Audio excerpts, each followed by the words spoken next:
മുൻ മന്ത്രിയും CPM മുതിർന്ന നേതാവുമായ വി ശിവൻകുട്ടിയുടെ സന്തത സഹചാരിയും മുൻ ഗൺമാനുമായ പ്രജീഷ് KSRTC ബസ്സിനുള്ളിൽ വെച്ച് യുവതിയോട് ലൈംഗികാതിക്രമം നടത്തുന്ന ദൃശ്യങ്ങൾ പുറത്തു വന്നിരിക്കുകയാണ്. തിരുവനന്തപുരം AR ക്യാമ്പിലെ ഉദ്യോഗസ്ഥനായ ഇയാൾ പൊതുഗതാഗത സംവിധാനത്തെ പോലും അപകീർത്തിപ്പെടുത്തുന്ന രീതിയിലാണ് ബസിന്റെ പിൻസീറ്റിലിരുന്ന യുവതിക്ക് നേരെ അശ്ലീല അതിക്രമം കാട്ടിയത്. നിയമത്തെയും പോലീസിനെയും കാറ്റിൽ പറത്തി അരങ്ങേറിയ ഈ അതിക്രമത്തിന് സമാനതകളില്ല. പ്രതി പ്രജീഷ് ആരാണെന്നോ ഇയാളുടെ ഭരണകക്ഷി സ്വാധീനം എത്രത്തോളം ഉണ്ടെന്നോ അറിയാതെയാണ് അതിക്രമത്തിനിരയായ പെൺകുട്ടി മൊബൈൽ ഫോണിൽ ദൃശ്യങ്ങൾ പകർത്തി ഇൻസ്റ്റഗ്രാമിലൂടെ പുറത്തുവിട്ടത്. ദൃശ്യങ്ങളിൽ പ്രജീഷിന്റെ മുഖം വ്യക്തമായിട്ടും മണിക്കൂറുകൾ പിന്നിട്ടിട്ടും ഇയാൾക്കെതിരെ സ്വമേധയാ കേസെടുക്കാൻ കേരള പോലീസ് തയ്യാറായില്ല.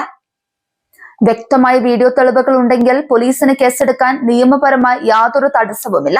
എന്നിട്ടും പെൺകുട്ടി ഔദ്യോഗികമായി പരാതി നൽകിയിട്ടില്ല എന്ന കാരണം പറഞ്ഞ് പ്രതിയെ സംരക്ഷിക്കാൻ ആഭ്യന്തര വകുപ്പും പോലീസും ഒത്തുകളിക്കുകയാണ്. നിലവിൽ തിരുവനന്തപുരം AR ക്യാമ്പിൽ ജോലി ചെയ്യുന്ന പ്രജീഷിന്റെ CPM ഉന്നത നേതൃത്വവുമായുള്ള വഴിവിട്ട ബന്ധമാണ് പോലീസിന്റെ മൗനത്തിന് കാരണം.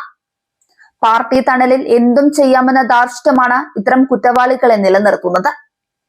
ജനങ്ങൾക്ക് സംരക്ഷണം നൽകേണ്ടവർ തന്നെ സ്ത്രീകളെ പരസ്യമായി അതിക്രമത്തിനിരയാക്കുമ്പോൾ അതിന് കുടപിടിക്കുന്ന സമീപനമാണ് സംസ്ഥാന ഭരണകൂടവും പോലീസും സ്വീകരിക്കുന്നത്. പെൺകുട്ടി ഇൻസ്റ്റഗ്രാമിൽ പോസ്റ്റ് ചെയ്ത വീഡിയോ പിന്നീട് നീക്കം ചെയ്തു. ഇതിന് പിന്നിലും വൻ സമ്മർദ്ദവും അട്ടിമറിയും സംശയിക്കേണ്ടതുണ്ട്. വീഡിയോ തെളിവ് സഹിതം പുറത്തു വന്നിട്ടും കുറ്റവാളിയായ പോലീസുകാരനെ അറസ്റ്റ് ചെയ്യാൻ മടിക്കുന്ന പോലീസ് നടപടിക്കെതിരെ വ്യാപകമായ പ്രതിഷേധമാണ് പല കോണിൽ നിന്നും ഉയർന്നു വരുന്നത്.